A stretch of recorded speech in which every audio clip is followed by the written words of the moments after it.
Muito bom dia, pessoal. Meu nome é Roberto Borges, sou cardiologista, trabalho em Porto Alegre, na Santa Casa, Instituto de Cardiologia, Hospital Mãe de Deus. Sou médico mestre em diagnóstico molecular, com um doutorado na área de medicina molecular também.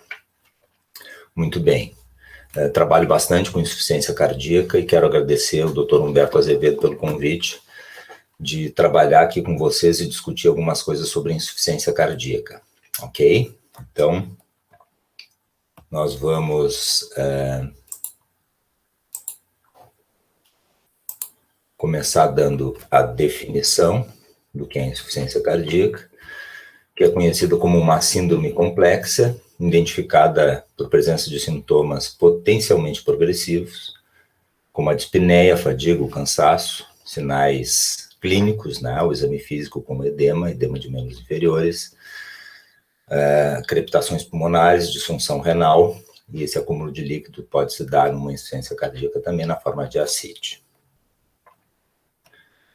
Exames vão nos dar evidências da disfunção e da remodelação cardíaca como causa desses sintomas, ou seja, existem anormalidades anatômicas e funcionais no ventrículo esquerdo e ou ventrículo direito, com elevadas pressões de enchimento e fração de ejeção que pode estar reduzida ou não.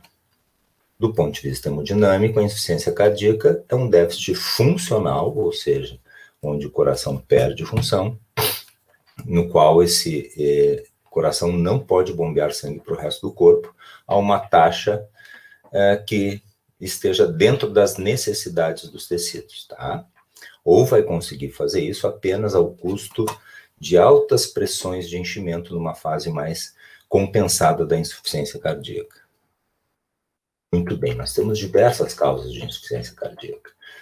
A cardiopatia isquêmica, que se coloca talvez como a principal, né, causa de insuficiência cardíaca em nosso meio.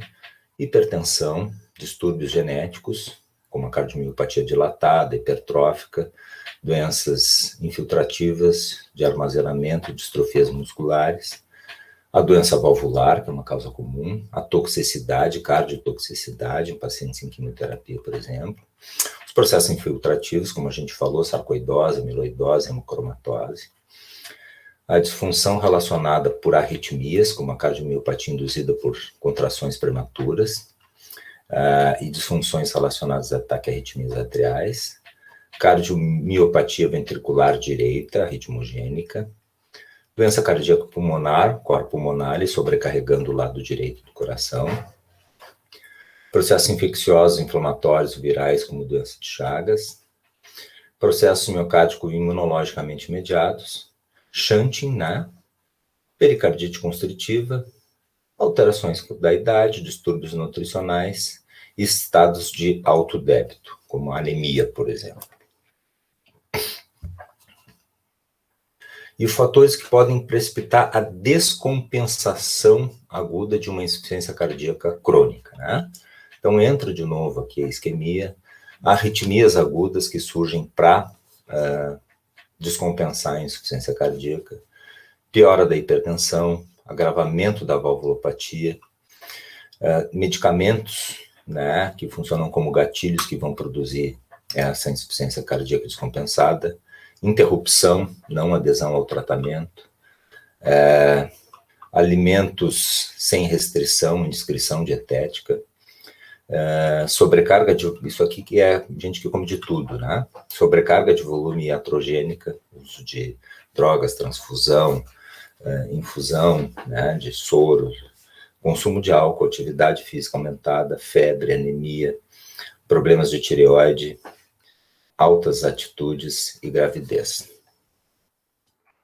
A classificação da New York Heart Association, que é a que nós usamos mais, nos mostra 4 níveis de insuficiência cardíaca. Na classe 1, nós não temos sintomas, tá? Não existe nem manifestação de dispneia durante as atividades cotidianas. Na fase 2, os sintomas são leves para as atividades cotidianas, ou seja, as mínimos deslocamentos do dia a dia. Na 3, nós temos sintomas desencadeados em atividades menos intensas do que as cotidianas ou aos pequenos esforços. E na 4, nós temos a insuficiência cardíaca mesmo em repouso, tá? E as condições de base que predispõem à insuficiência cardíaca. Essas são as condições basais, é um outro tipo de classificação. Nós vamos classificar em estágio A, estágio B, estágio C, estágio D. Né? Então, aqui nós vamos ver que no estágio A e B, são aquelas pré-condições que colocam o paciente em risco para desenvolver insuficiência cardíaca. No estágio C e D, nós já temos, então, a insuficiência cardíaca manifesta. Né? Por exemplo, no estágio A, são aqueles pacientes que têm hipertensão, doença aterosclerótica, diabetes, obesidade, síndrome metabólica, ou pacientes usando cardiotoxinas, né? Esses pacientes estão em estágio A, ou seja, eles têm pré-condições para o desenvolvimento da insuficiência cardíaca. No estágio B, existe uma alteração já anatômica, existe já uma modificação, um remodelamento, uma alteração estrutural, sem manifestação de insuficiência cardíaca. Então, os pacientes aqui já estão infartados, nós vamos ter pacientes com infarto, que já é uma modificação anatômica, remodelamento do ventrículo esquerdo, incluindo hipertrofia do ventrículo esquerdo com baixa fração de ejeção, e doença valvular assintomática. Então, já existe modificação estrutural sem manifestação clínica. No estágio C, modificações estruturais com manifestação clínica. Então, tem a cardiopatia estrutural conhecida e já tem dispneia, fadiga, tolerância reduzida aos exercícios, tá? No estágio D, a insuficiência cardíaca já é refratária, necessitando intervenções especializadas. Então, pacientes com sintomas acentuados em repouso, apesar do medicamento usado, né? Esses pacientes provavelmente requerem hospitalizações frequentes, tá? E eventualmente intervenções até mesmo invasivas. Bom, a classificação da American Heart Association para os estágios e da New York Heart Association, as classificações funcionais, né? Então, a relação dos estágios em relação à classe funcional. Então, no estágio A, existe um alto risco, né, para o desenvolvimento da insuficiência cardíaca, mas aqui nós não temos nenhuma manifestação. Então, vamos botar aqui classe 0 da New York Heart Association, não tem ainda manifestações. No estágio B, que nós acabamos de ver, geralmente se relaciona com a classe 1 da New York Heart Association, tá? A classe C pode se enquadrar em qualquer classe da New York Heart, porque tem a doença estrutural, tá? E aí a manifestação de sintomas. Então, classe 1, 2, 3 ou 4, geralmente entre a 1, a 2 e a 3, nós temos o estágio C. E no estágio D, de alterações estruturais com insuficiência cardíaca refratária, certamente se relaciona com o nível 4 da New York Heart Association. Nós temos uma classificação pela função ventricular. Então, essa insuficiência cardíaca pode ter, vocês vão ver muito isso, né? Fração de ejeção reduzida, geralmente com disfunção sistólica, e uma insuficiência cardíaca com fração de ejeção preservada, uma disfunção diastólica, tá? Pela localização, pode ser uma insuficiência cardíaca do ventrículo direito, aqui nós temos cor pulmonar, hipertensão arterial pulmonar, tromboembolismo pulmonar, aumento de pré-carga, volemia, valvulopatias tricúspide ou pulmonar, cardiopatias congênitas, infarto de ventrículo direito e insuficiência cardíaca congestiva por evolução da insuficiência ventricular esquerda. Ou seja, tudo que leva a uma sobrecarga pulmonar, como no cor pulmonar, hipertensão arterial pulmonar, embolia pulmonar, válvulas do lado direito do coração, a tricúspide, que é uma válvula atrioventricular, né? Do lado direito, ou a válvula pulmonar, leva a uma sobrecarga, então, obviamente, do ventrículo direito, tá? Na insuficiência ventricular esquerda, nós vamos ter os infartos, as valvulopatias, a hipertensão, as miocardiopatias, doença de Chagas e toda aquela gama que nós já vimos, produzindo a insuficiência ventricular esquerda, que é onde geralmente, mais comumente, começa a se originar a insuficiência cardíaca. Na insuficiência cardíaca congestiva, nós vamos ter manifestações de insuficiência cardíaca relacionada aos dois lados do coração.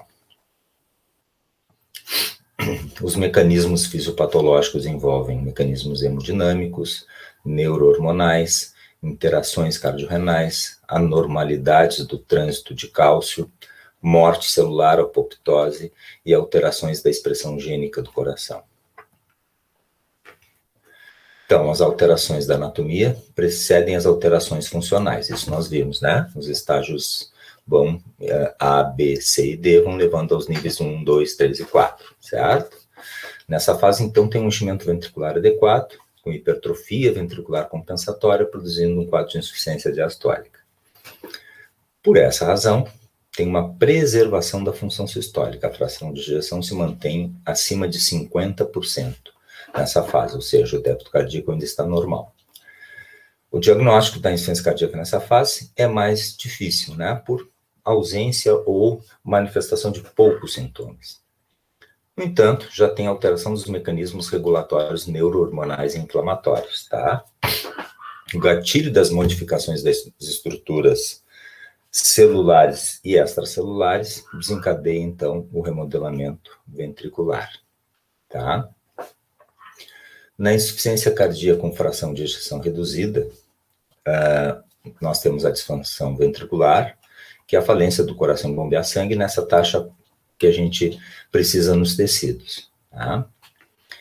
E a alteração estrutural se dá por desregulação dos fatores neurohormonais, bradicinina, peptídeo natriurético atrial e processos inflamatórios, citocinas como fator de necrose tumoral, interleucinas do tipo 6 e 1-beta, tá? A matriz extracelular do coração tem um papel crucial no suporte ventricular. Então, na insuficiência cardíaca, a composição celular na matriz se altera. As metaloproteinases da matriz são enzimas proteolíticas que quebram a estrutura anatômica natural, tá? Dando, então, espaço à substituição por tecido fibroso. Ou seja, se altera, inclusive, a estrutura celular do coração. Nós temos enzimas que quebram a estrutura anatômica natural e esse tecido funcional, o tecido funcional vai dando lugar a um tecido fibroso, não funcional. E aí começa a haver a descompensação também da função cardíaca, porque nós tínhamos uma hipertrofia, então a primeira alteração anatômica era apenas uma hipertrofia, com o passar do tempo, com a ação de elementos hormonais, neurohormonais e inflamatórios, nós começamos a ter quebra muscular, ação de enzimas que alteram essa estrutura celular, e nós temos substituição de tecido, e aí sim nós começamos a ter uma disfunção sistólica, né? Então, na síndrome coronariana aguda, que leva à fibrose, e a apoptose, que é a morte celular programada, mediada pelas proteínas apoptóticas, estão presentes na insuficiência cardíaca. O sistema nervoso autônomo, que é o simpático, também atua nessa descompensação, liberando catecolaminas e promovendo um aumento compensatório da frequência cardíaca. O sistema renina-angiotensina-aldosterona produz vasoconstrição, retenção hídrica e de sódio, levando ao edema. A alteração da dinâmica cardiorrenal, produzindo redução das taxas de filtração glomerular, com aumento da pré-carga, e anormalidades no trânsito de cálcio por perda de miócitos, tá? Ou seja, a troca miócitos e estamos ganhando tecido fibroso, então levando ainda mais a piora da função muscular.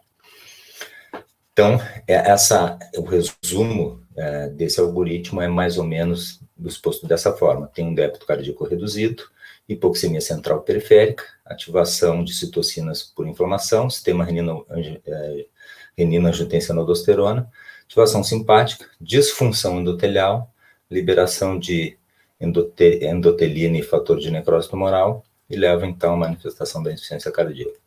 Podemos ver dessa maneira aqui também, a agressão miocárdica, por exemplo, o infarto, leva à ativação dos três sistemas, neurohormonais, sistema renina-angiotensina, sistema nervoso simpático, expressão gênica cardíaca, que começa a se alterar, metaloproteinase, substituição celular, leva à remodelação de toda a estrutura muscular natural do coração, hipertrofia, disfunção cardíaca e insuficiência cardíaca.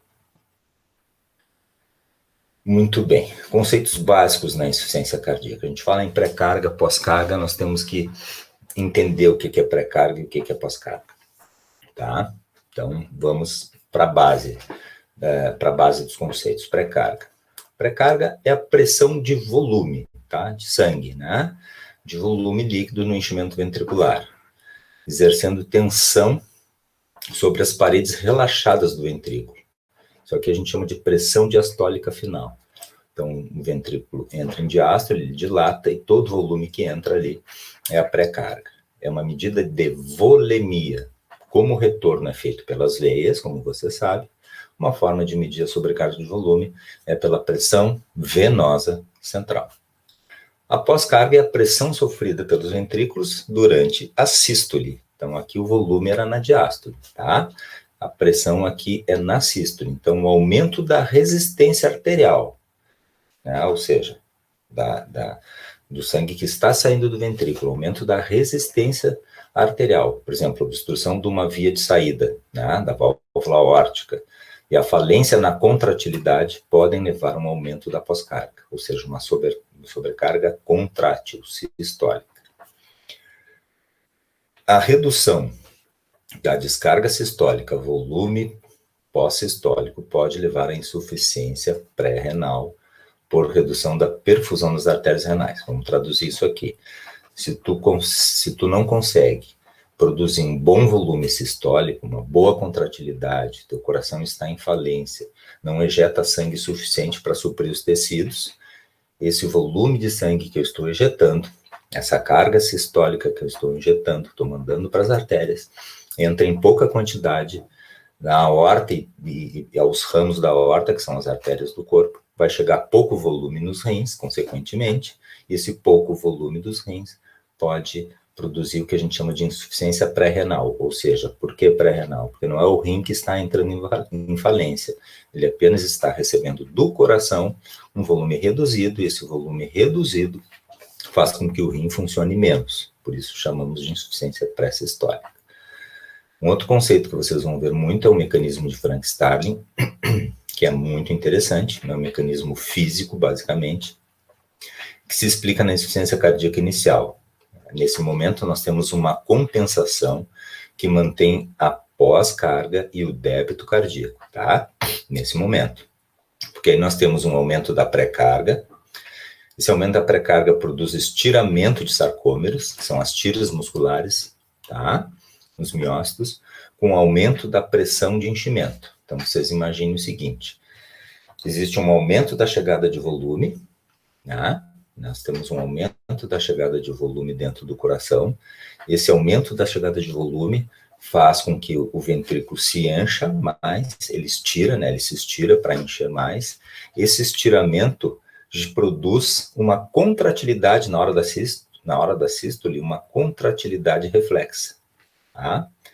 Então, essa contratilidade reflexa mais a hipervolemia permite manter uma fração de ejeção normal. Tu tem mais sangue ali dentro e tu tem ainda alguma contratilidade reflexa. Então, a hipertrofia com insuficiência cardíaca diastólica ocorre nessa etapa.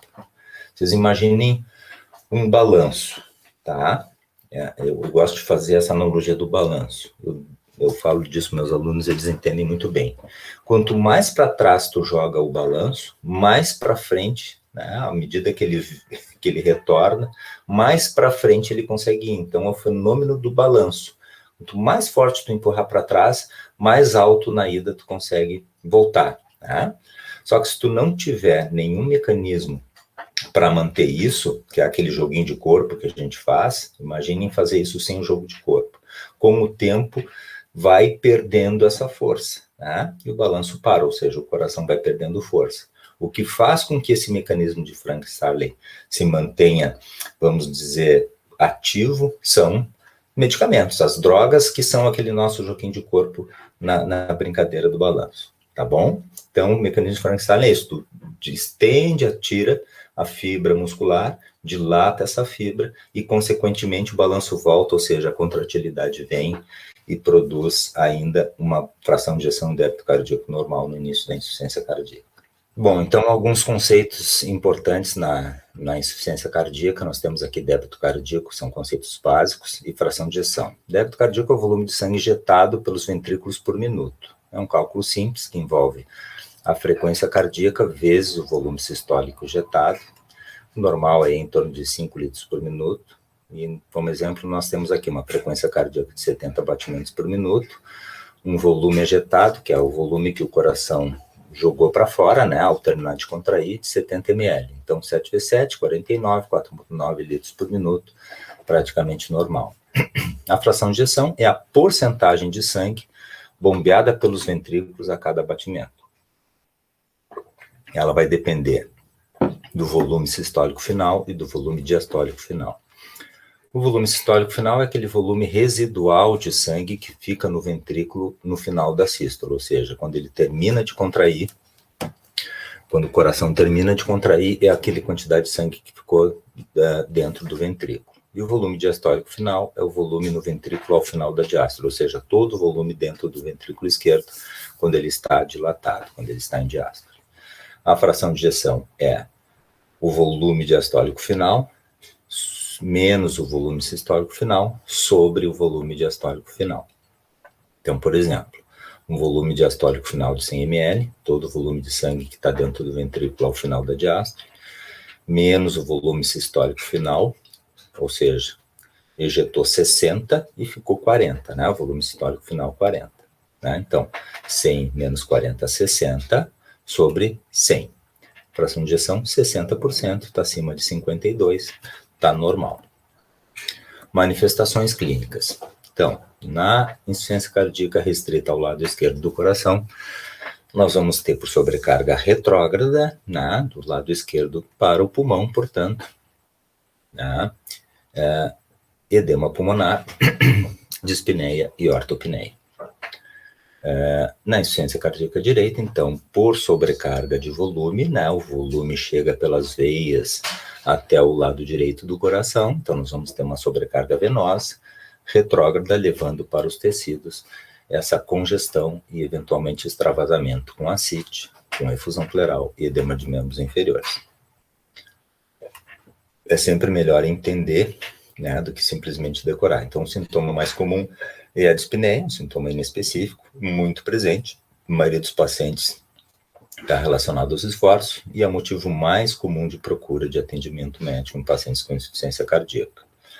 A causa mais importante da dispneia é a congestão pulmonar por acúmulo de líquido intersticial ou intraalveolar.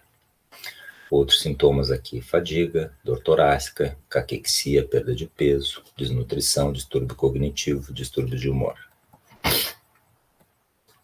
No exame físico, nós temos que analisar sinais vitais, a pressão arterial é um importante fator prognóstico, a pressão de pulso estreita está muito comum na insuficiência cardíaca avançada, que é aquilo que as nossas tiazinhas ficam falando, né? Uma pressão perto da outra. O peso, controle de peso, frequência respiratória, temperatura corporal, tá? Estamos fazendo uma semiologia básica aqui da insuficiência cardíaca, né? Aparência e estado geral do paciente, tá?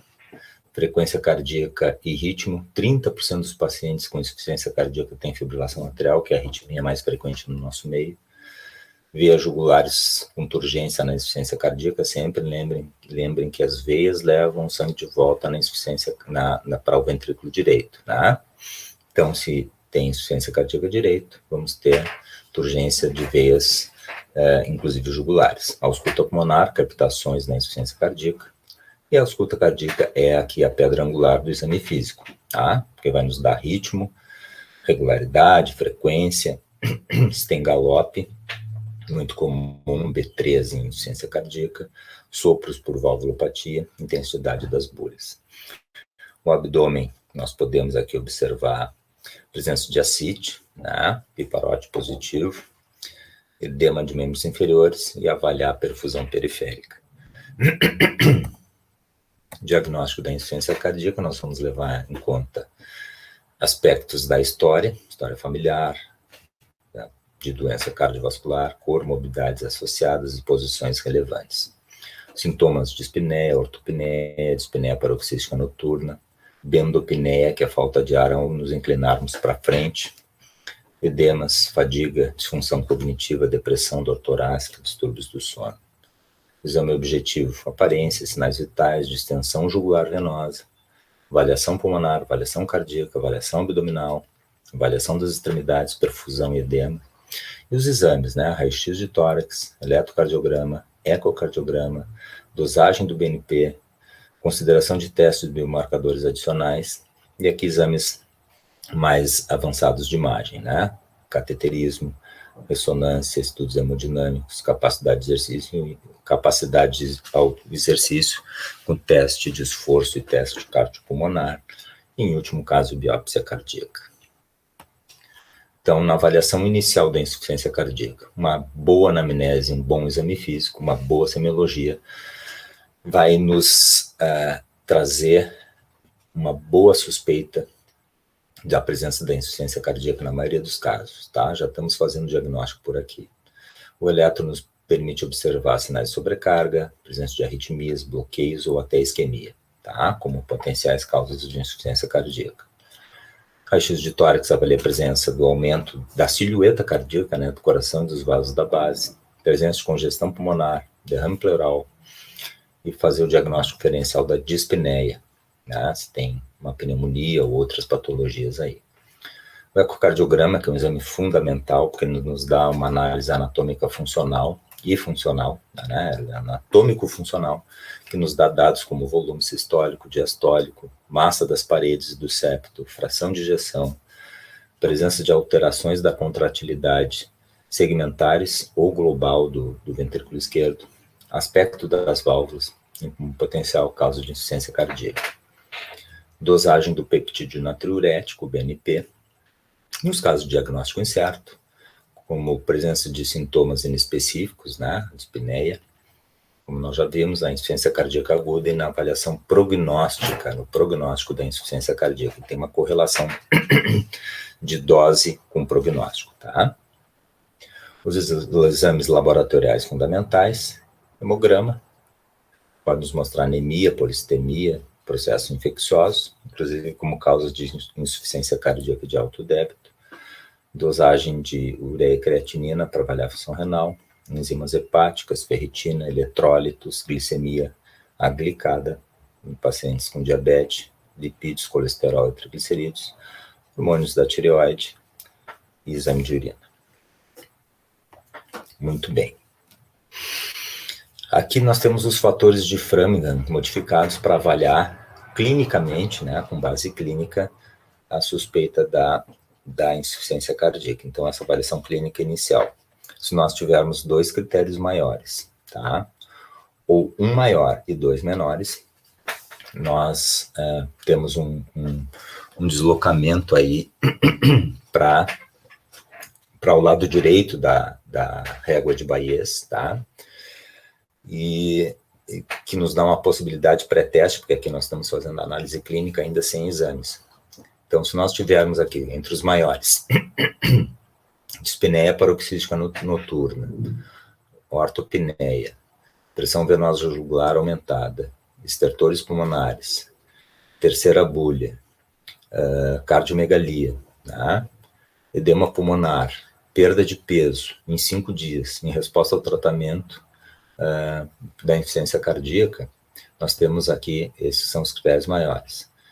Os menores, edema bilateral de membros inferiores, tosse noturna, dispneia, hepatomegalia, efusão pleural, taquicardia, perda de peso acima de 4,5 kg em 5 dias, temos os critérios menores. Então, tivemos 2 desses, ou 1 desses, e 2 desses, nós temos, então, uma probabilidade pré-teste alta de insuficiência cardíaca.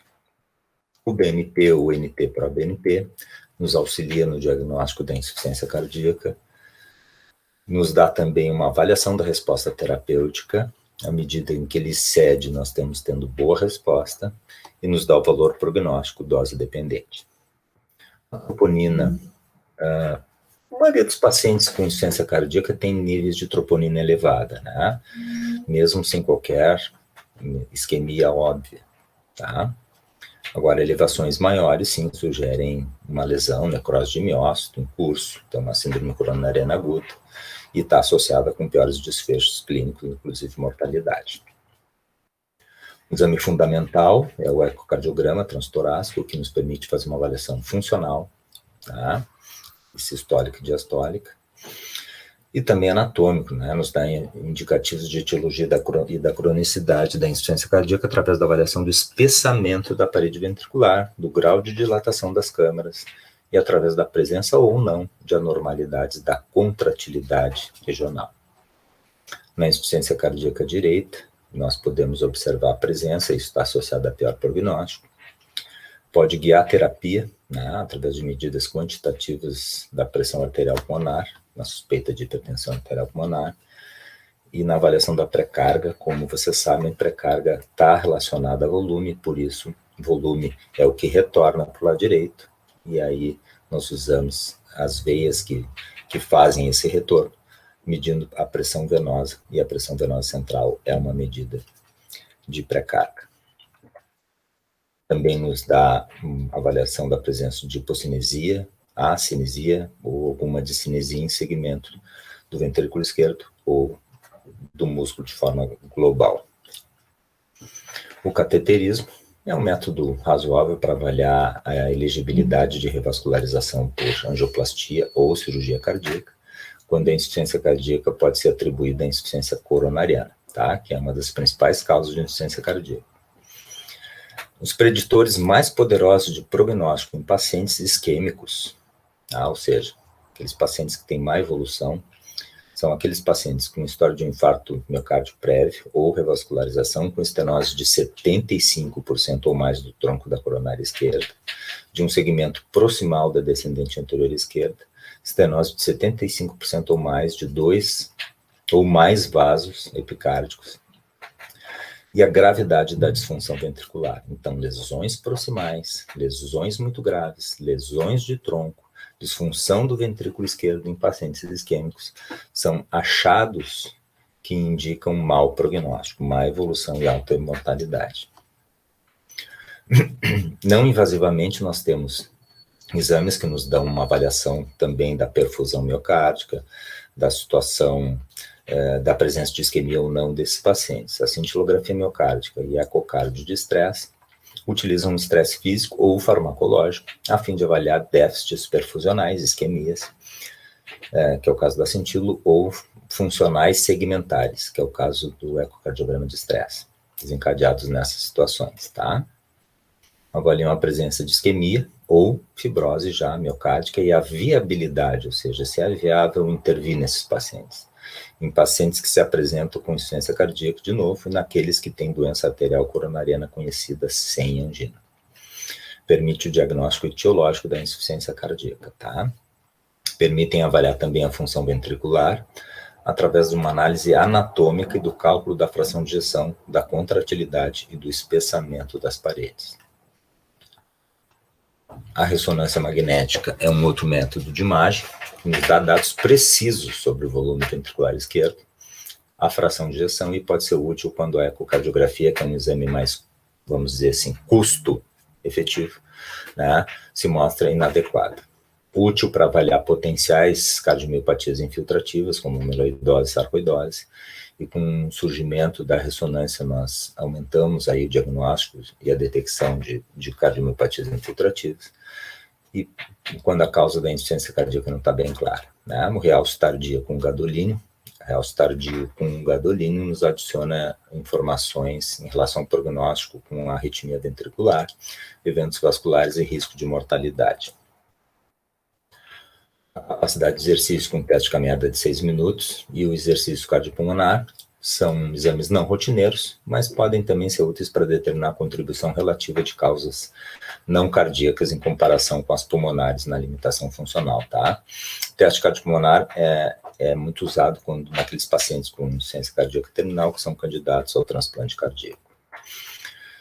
Outros métodos que a gente eventualmente pode precisar é o Holter, na suspeita de arritmias, teste ergométrico, na avaliação do paciente estável, com isquêmico, cardiopata isquêmico, estável, o eco transesofágico, e aí sim nos dá uma informação muito mais precisa, inclusive de cardiopatias congênitas, como foraminal patente, comunicação interatrial, interventricular, estenose pulmonar, valvulopatias. As tomografias, inclusive a angiotoma é uma alternativa ao cateterismo, de forma não invasiva. Ecografia abdominal, ecografia de carótidas, ecografia vasculares periféricas, buscando lesões aí, vasculares, né? E presença de esteatose, né? Ou hepatomegalia, enfim, nós podemos encontrar através de exames complementares. Em relação ao tratamento, então, medidas preventivas, no estágio A, que são aquelas pré-condições que favorecem o surgimento da insuficiência cardíaca. Aqui nós vamos definir por classe e nível de evidência, que nada mais é do que a gente avaliar qual o grau de benefício que essa intervenção, no caso aqui o tratamento medicamentoso, o grau de benefício que os estudos mostraram, se o benefício é muito, muito favorável, né? E o nível de evidência também, então, assim, é o grau de benefício e o grau de confiabilidade que o estudo nos dá, tá? Quanto mais poderoso for o estudo, por exemplo, o mega-trial, os estudos multicêntricos, com um N grande, muito bem desenhados, nos dão mais confiabilidade, tá? Então, o benefício da intervenção e a confiabilidade do estudo, quanto maior o estudo, né? Um estudo assim tem muito mais peso que um estudo transversal, por exemplo, um estudo de corte, ou uma opinião de um especialista, né? Então, quando nós temos uma classe 1 com nível de evidência A, porque o benefício da intervenção foi muito evidente, e o estudo foi um estudo realmente muito confiável, tá? Então, aqui, tratamento da hipertensão, que é aquele estágio A que nós vimos que é uma pré-condição que favorece o surgimento da insuficiência cardíaca, é classe 1, nível de evidência A, 1A, correto? No estágio B, uso de inibidor da ECA na disfunção do ventrículo esquerdo assintomático de etiologia isquêmica, 1A. Inibidor da ECA na disfunção do ventrículo esquerdo assintomático de etiologia não isquêmica, 1B. Beta-bloqueador em adição ao inibidor da ECA na disfunção do ventrículo esquerdo assintomática de etiologia isquêmica, 1B, tá? Então, inibidor da ECA e beta-bloqueador naquele estágio B que já tem alguma modificação da estrutura anatômica do coração, do ventrículo esquerdo especialmente, mas sem manifestação ainda de insuficiência cardíaca. Já deve se tratar com inibidores da ECA e eventualmente com beta-bloqueadores, tá? Terapia não farmacológica da insuficiência cardíaca. Então, programas de manejo para melhorar a adesão, autocuidado, qualidade de vida, pode reduzir hospitalizações e mortalidade e os custos hospitalares. Sim, 1A. Reabilitação cardiovascular, que é o exercício aeróbico regular, na insuficiência cardíaca com fração de ejeção reduzida, classes funcionais 2 a 3 da New York Heart Association, para melhorar a qualidade de vida e capacidade funcional. 1A. Vacina contra a influenza na prevenção de agravantes da insuficiência cardíaca. 1B. Contra o pneumococo. 1C. E aqui eu botei evitar a ingesta excessiva de sal acima de 7 gramas por dia, que é uma medida simples, né, de baixo custo, apesar de ser 2AB, tá? Drogas e doses. Aqui nós temos as classes de drogas que nós usamos hoje consagrada na insuficiência cardíaca. Os inibidores da ECA, os que estão estudados em benefícios nos desfechos, tá? De mortalidade, morbidade, ou pelo menos de redução de hospitalização, são essas drogas. Então, nos inibidores da ECA, nós temos aqui, são todos estudados, tá? Captopril, enalapril, ramipril, lisinopril e perindopril. Os bloqueadores da renina-angiotensina, candesartana, losartana, valsartana. Antagonista da aldosterona, a espironolactona. Beta-bloqueadores, os 3 estudados com redução de morbidade, mortalidade na insuficiência cardíaca, bisoprolol, carvedilol e succinato de metoprolol, tá? O sacubitril, valsartana, né, um bloqueador da renina associado ao sacubitril, também mostrou redução de mortalidade em pacientes com fração de ejeção reduzida. Ivabradina, hidralazina e dinitrato de isosorbida são bem menos usados hoje em dia. Tá? Sacubitril é um inibidor da aniprisilina.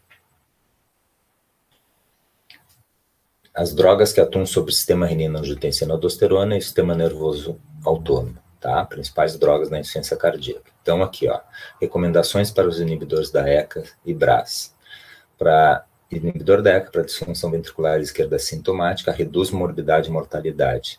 Sim, e de uma forma muito significativa em estudos de alto impacto, tá?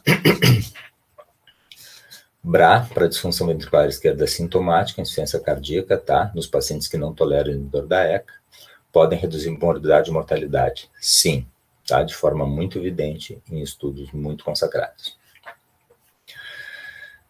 Os beta-bloqueadores, os 3 que mostraram redução de mortalidade e morbidade, tá? De uma forma muito evidente em estudos consagrados, são o bisoprolol, o carvedilol e o succinato de metoprolol. Tá? Então, agora, drogas que atuam sobre o sistema renina-angiotensina-aldosterona, sobre a diurese e a pré-carga. Então, os antagonistas dos receptores mineralocorticoides, né, a espironolactona, na disfunção de ventrículo esquerdo sintomática, associado ao tratamento padrão, já está usando o inibidor da ECA e beta-bloqueador, ou BRA aqui, para reduzir morbidade e mortalidade. 1A. Tá? Então, resultados muito evidentes em estudos consagrados. Diuréticos de alça e tiazídicos. Tá? Diuréticos de alça para controle de congestão, 1C. Tá? O que nós temos aqui? Não temos redução de mortalidade, mas conseguimos ter redução de hospitalizações, nós conseguimos ter uma melhora clínica da qualidade de vida, melhora de sintomas, tá? O diurético tiazida associado ao diurético de alça para controle de congestão persistente, apesar da terapêutica otimizada e incrementos na dose de diurético de alça, 1B, tá? Da mesma forma, então. Não é redução de mortalidade, mas redução de internações e melhora na qualidade de vida.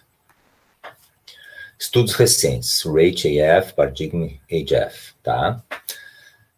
Então, aqui houve uma redescoberta da digoxina, uma ressuscitação, em alguns casos específicos. Aqui nós podemos dizer que a digoxina no paciente com insuficiência cardíaca, fibrilação atrial sintomática, apesar da terapêutica otimizada, que inclui beta-bloqueador, no controle da frequência ventricular, é 2A-B, tá?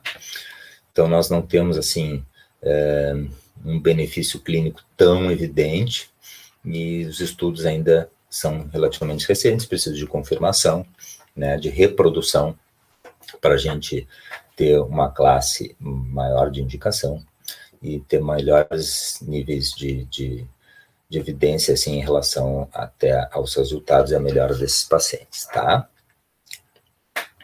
O inibidor da aniprisilina associado ao bloqueador da renina-angiotensina, o sacubitril valsartana, em substituição ao inibidor da ECA ou ao bloqueador da renina, nos pacientes com insuficiência cardíaca sintomática, já em uso de terapêutica otimizada, com terapia tripla para reduzir mortalidade e morbidade, tem classe 1, nível de evidência B, tá? Então, poderia substituir o IECA ou o BRA, tá? Estudos ainda um pouco mais recentes, nós temos o Imperial Reduced, que analisou o uso da empaglifosina, que é uma medicação para diabetes, tá? Mas mostrou redução de desfechos em não diabéticos, com redução de morte e internação por insuficiência cardíaca, redução relativa de risco aí de 25%, além de reduzir os eventos renais em pacientes com insuficiência cardíaca e fração de ejeção reduzida, abaixo de 30%. E mais recentemente ainda o Imperil Preserved, que daí é na insuficiência cardíaca com fração de ejeção preservada, que era reduzida, que então preservada, mostrou redução de desfechos com morte cardiovascular e hospitalizações por insuficiência cardíaca, está mostrando, né, em pacientes com insuficiência cardíaca e fração de ejeção preservada. Então essas drogas aqui, elas poderiam ser usadas na insuficiência cardíaca em qualquer fase, tá? Então, hoje já está se dizendo que é uma droga para insuficiência cardíaca que pode ser usada na diabetes, tá? Interessante isso, tá? O estudo AFFIRM mostrou que a reposição de ferro por via endovenosa na insuficiência cardíaca com fração de ejeção reduzida, nos pacientes com deficiência de ferro, mesmo sem anemia, pode aumentar a capacidade de exercício, melhorar a qualidade de vida e reduzir hospitalizações por insuficiência cardíaca. 2AA, tá? Realmente traz uma melhora na qualidade de vida muito evidente. Marcapassos e CDIs podem ser usados na insuficiência cardíaca, tá? Por exemplo, a terapia de ressincronização cardíaca para insuficiência cardíaca sintomática, com fração de ejeção abaixo de 35%, em pacientes sem ritmo sinusal, bloqueio de ramo esquerdo com QRS bem alargado, apesar da terapêutica otimizada, pode reduzir morbidade e mortalidade, e isso é um A. Naqueles pacientes com o mesmo quadro, fração de ejeção baixa, ritmo sinusal, bloqueio de ramo esquerdo, mas com QRS não tão alargado, é 2AA, tá? E para o CDI, o desfibrilador implantável, para sobreviventes, então, de parada cardíaca, devido à fibrilação ventricular ou taquicardia ventricular instável grave, excluindo-se causas totalmente reversíveis, 1A. Tá? Foquei mais nos casos de mais indicação mais precisa, tá? Existem outras indicações, bloqueios de ramo direito com QRS muito alargado, BAV avançado com baixa fração de ejeção, eventualmente pode-se usar. Insuficiência cardíaca classe 3 ou 4, com fibrilação atrial e bloqueio de ramo esquerdo, marcapasso DDD, que é biventricular, né? Essa ressincronização trouxe melhora nesses pacientes, tá? O marcapasso DDD. Então, pacientes com arritmia e baixa fração de ejeção, os DDDs teriam esse benefício.